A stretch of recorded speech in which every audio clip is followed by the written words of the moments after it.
Bonjour à tous, capsule juridique numéro 180 du 9 octobre 2023. Je vais vous parler aujourd'hui un petit peu de la France et puis longuement des USA. En France tout d'abord, le 3 octobre dernier, vous l'avez sûrement entendu aussi, le ministre de la Santé déclarait à propos des injections, je cite, « Il n'y a pas d'effet secondaire de la vaccination Covid-19 ». Fin de citation, avant d'ajouter, je cite à nouveau, on a un vaccin qui est plus efficace que celui de l'an dernier, il correspond parfaitement aux souches, maintenant on a 3 ans de recul, on sait qu'il n'y a pas d'effet secondaire et donc il faut y aller. Fin de citation. Suite à cela, une plainte a été déposée devant la Cour de justice de la République par le professeur Perron et par Xavier Azalbert de François et de l'association Bon Sens. La plainte se base sur une qualification de tentative d'escroquerie au consentement à la vaccination. Un communiqué a été publié sur le site de l'association Bon Sens, j'en mets le lien sous ma capsule. Alors concernant la Cour de justice de la République, je suis évidemment pas dupe sur le résultat auquel ça peut aboutir, mais c'est aussi par la multiplication des procédures de tous les côtés qu'à un moment nous arriverons à un point de bascule. Et toute initiative doit être mentionnée, donc affaire à suivre. Aux USA à présent, dans ma capsule numéro 147 du 17 mars 2023, je vous parlais d'un important procès qui se tient aux USA relatif à l'ajout volontaire de fluor dans l'eau potable sous forme d'ions de fluorure. J'évoquais à ce moment un rapport dont la divulgation au public faisait partie des sujets en litige et qui démontrait l'existence d'une association inverse entre l'exposition aux fluorures et le QI des enfants. Donc, plus il y a de fluorure dans l'eau, moins au fil des générations et même de l'évolution des enfants, plus le QI baisse, enfin moins le QI est élevé. Je vous invite à réécouter cette capsule-là pour les détails, parce que c'est sans doute important pour bien comprendre ce que je vais vous dire ensuite. Si j'en reparle aujourd'hui, c'est parce qu'une vidéo est sortie, pour l'instant sauf erreur seulement en anglais, mais elle sera sûrement rapidement traduite. Et sous la vidéo, voici déjà le texte de présentation, je cite. Le procès sur le fluor a donné lieu à des aveux vidéo qui pourraient avoir révélé la pratique de près de 80 ans consistant à ajouter cette toxine à l'approvisionnement en eau de notre pays, là on parle des USA mais c'est partout pareil, comme l'un des plus grands scandales de santé publique de l'histoire des États-Unis. L'avocat Michael Connett explique comment l'ajout de fluorure à l'eau potable est devenu une pratique courante aux États-Unis et présente les études qui l'associent à des maladies graves. Il partage ensuite une vidéo exclusive des dépositions d'experts au tribunal qu'il faut voir pour le croire. Fin de citation. Alors, la vidéo contient de nombreuses informations, comme toujours sur cette chaîne de Del Bigtree, qui fait un travail exceptionnel depuis des années. Il évoque quelques études scientifiques et reprend les extraits de certaines des vidéos publiées depuis février dernier relativement à cette procédure précise. Et pour me concentrer sur l'intervention de l'avocat Michael Connett, je peux résumer de la façon suivante. La fluorisation de l'eau aux USA date de 1945 pour les premières expériences. L'avocat retrace l'évolution de l'utilisation du fluorure. Alors, on dit en fait fluorure en français et fluoride en anglais, et ça semble être exactement la même chose, pour autant que j'ai bien compris. J'espère qu'il n'y a pas des chimistes parmi vous qui vont me taper sur les doigts, mais bon, vous comprenez l'idée, c'est de rajouter du fluor sous une forme ou une autre dans l'eau potable. Donc l'avocat retrace l'évolution de l'utilisation du fluorure dans l'industrie en général et aussi dans la communication sur la santé bucco-dentaire avec l'aval de la majorité des dentistes. Ensuite, l'avocat précise que depuis le tout début, des scientifiques ont émis des doutes, mais ne disposaient pas de données scientifiques suffisantes pour étayer leurs affirmations, et bien sûr, ils étaient marginalisés et ridiculisés, donc des complotistes avant l'heure, puisqu'on est avant que le mot complotiste ne soit inventé plus tard, après l'assassinat de JFK. Il évoque ensuite, toujours l'avocat, les antécédents de la procédure depuis 2016. Alors j'en avais parlé dans ma capsule en mars 2023, je ne vais pas revenir sur tout cet historique-là, je vais l'aborder un tout petit peu mais sans les détails. L'avocat énumère ensuite quelques-uns des effets secondaires à l'exposition excessive aux fluorures, notamment sur les os.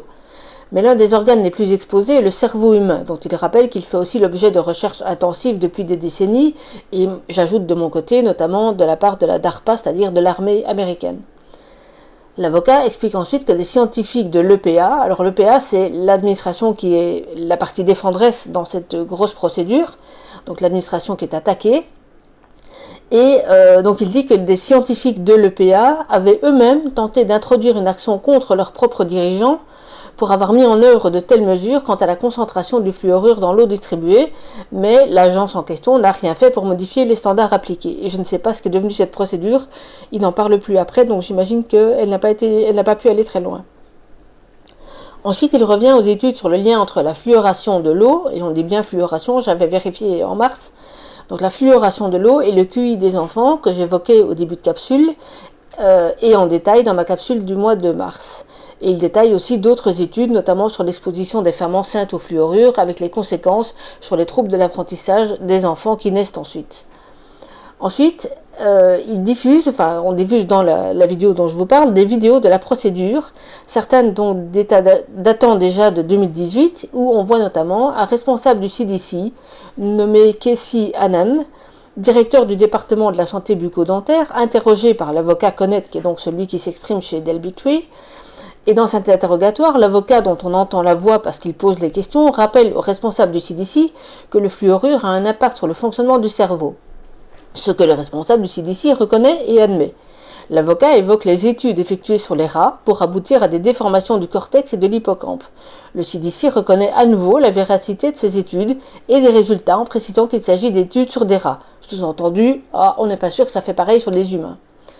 Ensuite, Del Bigtree intervient en interrompant les vidéos après la diffusion de cet extrait en demandant pourquoi, dans ces conditions, le CDC n'a pas arrêté ses expérimentations. Un autre extrait reprend ensuite dans lequel l'avocat, pendant l'audience en 2018, demande au responsable du CDC s'il dispose de la moindre étude ou des moindres preuves d'un bénéfice pour l'enfant et l'être humain d'absorber ces quantités de fluorure via l'eau distribuée. Et le responsable du CDC répond, je cite, « Nous n'avons pas la moindre preuve ». Après ce second extrait, l'avocat dans l'émission, donc Michael Connett, rappelle que les enfants sont particulièrement exposés, même si tout le monde boit de l'eau, dans la mesure où la barrière hémato-encéphalique n'est pas parfaitement étanche chez les enfants. Dans l'extrait suivant, il est question des femmes enceintes. Là encore, le responsable du CDC admet qu'il ne dispose pas de preuve d'un bénéfice quelconque pour le fœtus d'être exposé aux fluorures pendant sa vie utérine. L'avocat parle ensuite d'une structure privée qui s'appelle NSF, qui est chargée de justifier des taux de fluorure dans l'eau, donc une sorte de certification officielle, et une responsable de cette société, alors je ne sais pas si c'est vraiment une société ou une administration, mais ça m'a l'air d'être vraiment une structure privée d'après ce qu'il explique. Donc une responsable de cette société, également appelée à témoigner lors d'une audience de novembre 2018, apparaît dans la vidéo suivante et l'avocat lui demandait si elle avait fait quelque chose pour vérifier l'impact sur la santé du fluorure dont NSF garantissait l'ajout dans des quantités précises, et la réponse est évidemment non, aucune recherche, aucune vérification, aucune certitude du bénéfice, aucune démarche pour réduire le risque neurotoxique, etc. En d'autres termes, la société NSF garantissait qu'il s'agissait bien de fluorure, sans chercher plus loin si elle ne prêtait pas éventuellement, ce qui est le cas manifestement, son concours à un empoisonnement massif. Ensuite, les extraits s'interrompent et l'avocat et Del Bigtree évoquent ensuite la suite de la procédure avec une déposition de mai 2019. Et à ce moment, une scientifique de l'EPA, donc l'agence poursuivie, était à son tour interrogée par l'avocat. Après lui avoir soumis des études scientifiques sur l'impact du fluorure sur les nouveau-nés et les enfants, l'avocat lui demande si elle admet que ces études imposeraient de revoir les pratiques aux USA. Elle répond oui, et partout dans le monde. Or, certaines de ces études dataient de 2006 et l'audition a lieu en mai 2019, donc 13 ans plus tard. Alors d'autres études étaient plus récentes, mais certaines dataient de 2006. Et la responsable de l'EPA reconnaît donc que les études montraient de graves problèmes. Et toutes ces dépositions ont ensuite été utilisées dans une procédure à partir de 2020, au cours de laquelle des experts scientifiques renommés ont été entendus. Alors ils les nomment, on voit la photo pour certains d'entre eux, on voit les titres et expertises au titre desquels ils sont entendus devant les juges.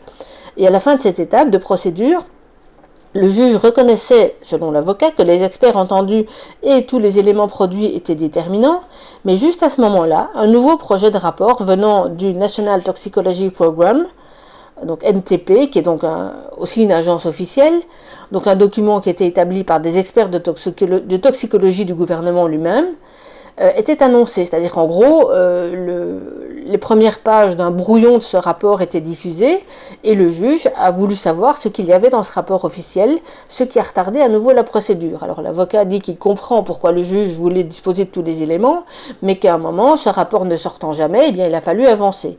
Et comme au bout d'un certain temps d'attente, le brouillon n'avait toujours pas été transformé en rapport définitif, en juillet 2022, si j'ai bien compris, parce que c'est pas très clair à ce niveau-là, l'avocat retourne devant le juge en disant qu'il n'est plus possible d'attendre plus longtemps, un rapport qui ne sortira jamais, et le juge reconnut qu'en effet il fallait avancer, et donc une audience est maintenant fixée au 29 janvier 2024, donc dans 4 mois environ.